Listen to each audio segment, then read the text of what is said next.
We're here at the Fantasia game stand with Zinia, and she's going to show us the fantastic upcoming release, Floe, which is currently your work in progress, right? Yes, so this prototype we actually created a couple of months ago, and we tried to add some stickers because the last few months we had a lot of development and a lot of things have changed. So we tried to get it as close as we can to the current version, but again, we're like really deep into development and a lot of changes, especially into balancing, are happening now. But I can give you a overview of the main mechanisms and how things are working. Absolutely, we'd love to see how it plays. So yeah, show us a quick overview of how it works. So every player is going to take the role of a character. These are heroes of the Floe Island. We're all residents, and we're going to start our journey in the center of the map up here. And we can move over the icebergs, picking up resources, finding cool locations, taking on quests and challenges.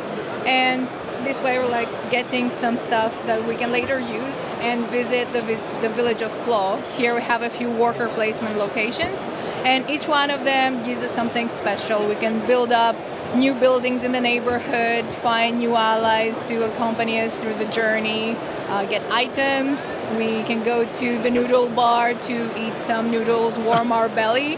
And actually this increases our warmth tracker, which is also our health. So all these things kind of make our character stronger and can prepare us for delving into the caves, which is something we can do through these locations on the map that have a cave entrance icon, and takes us down to the caves board.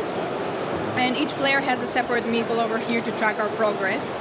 And every time we enter the caves, we're going to fight one monster. We're going to roll our dice and kind of resolve the different phases and see if we actually beat the monster and hopefully gain some exciting loot. Now, throughout the game, there are various little icons with arrows. These bumps kind of take us back to our player board here and move these flow stones up and out of our board. Mm-hmm. At the beginning, these start somewhere like this, and they will serve as a capacity track, max capacity for resources. And as we move them higher and increase our capacity and then take them out of the board, then we can use them and place them onto the map where we have these shrines. Now, the goal of the game is to place 4 out of 5 stones from our board and onto the map. And each of these shrines is different. They have some special abilities, like, for example, this one can upgrade our items. You just flip it over to a stronger version. This one, which is my favorite, will give us a token as a reminder, and it will allow us to teleport between all our flow stones. So the map traveling is kind of fun and exciting. And that's just a high overview. Of course, every little thing has their little intricacies, but that's how it is. Amazing. So you've got some worker placement bits up here, you've got some dungeon delving down here, and you've got this player board, and the aim of the game is to try and get, was it 4 of these out, did you say? Yeah, it's kind of like a race element, so the first player to get the 4 stones out.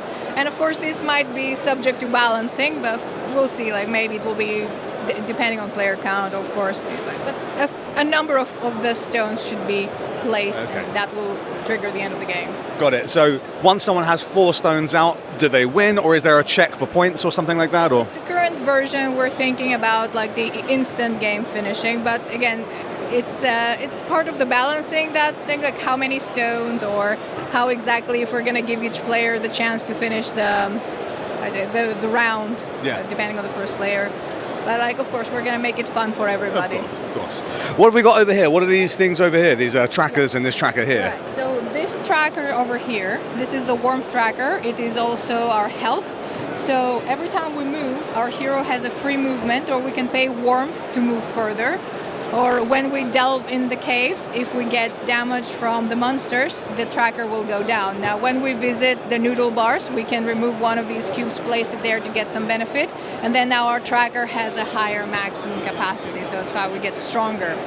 Now, all the heroes will also have some companions. Now, I already mentioned things like the allies. These are these cards over here that we can add next to our player board. These will have their own tracker, so their own warmth. And as you use it, you can get extra abilities once per turn.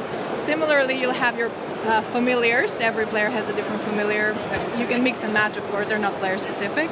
And they will also have their special tracker with warmth that you can use to do extra actions to your turn, like small little things to help.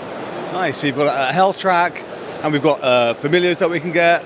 And we have, what do we have these? These were allies or something? Allies, yeah. Everything is like warmth because, we're walking on the iceberg, so we need our warmth to move forward. So all these trackers are like our heroes' warmth, the pets' warmth, and like the allies' warmth. Magic. What's this one up here? We have a... So this is tied to our hero level. This is the location here we upgrade, let's say, our heroes.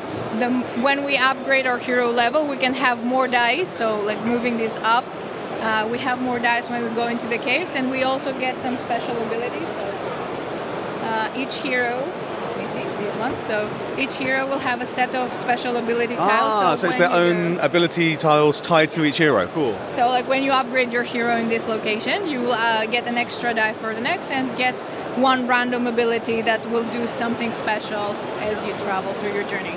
That looks awesome. So I love the idea of having like your own set of abilities. And are these asymmetric? They're different to each hero? Yeah, slightly asymmetric. Slightly asymmetric. Okay, amazing. So how does the dice combat work? Okay, so in the current version, we roll the number of dice. We can always use our warmth to re-roll any number of dice. And there are, different items that can give us some boost in certain die phases or re-rolls, that sort of thing. But at the current battle sequence is that first we use our arrows, which are kind of like damage from a distance, and then we go to hand-to-hand combat, resolving our swords and using some defense phases. And if we still don't defeat the enemy while they do our damage back to us and we're still alive, there's like an icon here, which is the magic. This is kind of like a finisher that will do like 3 damage, and most likely that will actually finish the monster. If it doesn't, then it kind of loops back, and you take damage, the monster takes damage until one of the... Got it. Have you got monsters of different toughness as well? So the first cave entrance, I can actually show here in the back, we have like the different colors. So the first section of 3 is like the level 1 kind of monsters, and there are 2 regular monster, and down here you have like the harder boss monster. All these will have like slightly interesting maybe abilities or something. We're trying a few options here to make them more interesting. Yeah. And then each section of 3 here, it's gonna get a little bit tougher at the time as well. Got it. And we've got kind of like damage and health or something like that. Yeah, that's right. And also when it's time for the monster to do damage to you, we also have a monster die to make it a little bit more spicy that you roll. Yeah. I think 3 of the faces are blank, and then it can do 1 extra damage or 2 extra damage to you. So you can't always expect everything. When you roll your dice and you decide, okay, this is what I'm fighting with, it has like still a little bit of interest, like will I survive this? Do I need to have some spare defense? That's cool. Yeah. Amazing. What are these little bags for? So these bags hold the tokens we place on the map. So this is for the sea resources and the land resources, and this is for cool. And we're going to be collecting these through the game? Correct. And there are some cards that help us refresh a few things. There's also this cool mechanic that we gather some map fragments, and once we have like a full map, like this is the map fragments and the tokens we're collecting. And then we can use the sailboats to go to this location, and this will allow us to flip this tile to reveal more sections of the map. Unfortunately, we don't have the samples yet. It wasn't ready at the time we printed the prototype, but we expand the map a little bit further and reveals new locations. That's amazing. So you're going to go and get little map fragments, then take one of the boats to go to a new part of the map, yes, maybe? Correct. So on our turn, we have a hero action that we move our heroes, but we can also take control of the boats. Both boats are shared between all the characters, but there are ways like special abilities, maybe through the items or the character abilities, or locations on the maps like this one, that allow us to take control of the boat. So let's say I'll take my hero over here and I'll do a sail action in the same way I would go here and pick up a wood. So it's kind of like different ways to interact with the map. It's super awesome. How far away are we from potentially getting the Kickstarter launched?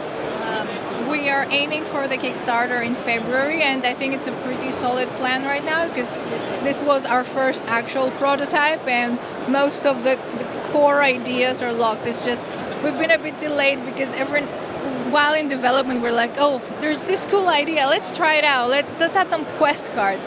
And we don't want to scrap the idea and just force a Kickstarter early. Yeah. We just want to make a really nice and exciting game. Yeah, absolutely. So what have we got up here again? Can you remind me of these? This is actually one of my favorite parts of the game. Okay. So throughout the map there will be some icons like this one. This is special landmark locations, and we might start with some flipped up or not, we'll see how it goes, but we have these tokens that connect to the card. So let's say if I visited this location, it connects to this card over here. And at the beginning they might be secret, right? When I first visit it, I will reveal a new card and then say, okay, this is card C.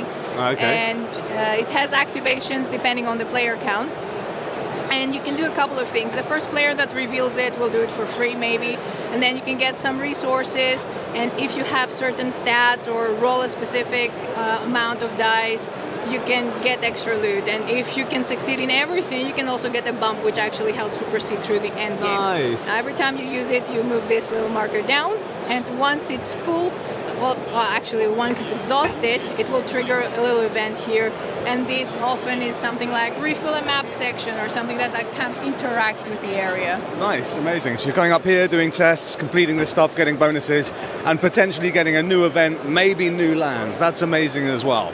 How many workers will you be getting in the game? How many what? Workers, because we've got some worker placement. Is it just the one? Is it just your hero? So it's your hero that And they can go around. there to do something. These I see. villagers are staying at the map here, and they will work in a Mancala kind of style mini I mechanism. see. So when you visit a location, let's say I will go here, that villager will provide me an extra warmth. Actually, that again, it's part of the development. We're trying a couple of things on what exactly they'll do, but at the moment we like the idea of giving us some extra warmth. Yes. And then they will move like to the next location.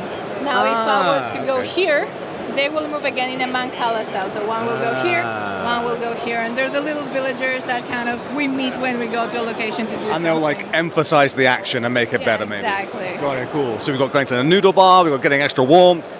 Is that maybe getting an ally or something? Yes, the ally, build action, upgrade your hero. Amazing stuff. Now this looks absolutely fantastic. We could not be more excited about Floe. I think this is going to be amazing. I'm very excited about this. Zinia, thank you so much for showing us. This looks amazing. Thank you. Appreciate it. We'll catch you again soon. If you want to see more content, check out the rest of the channel. Check out the Instagram page. Take it easy.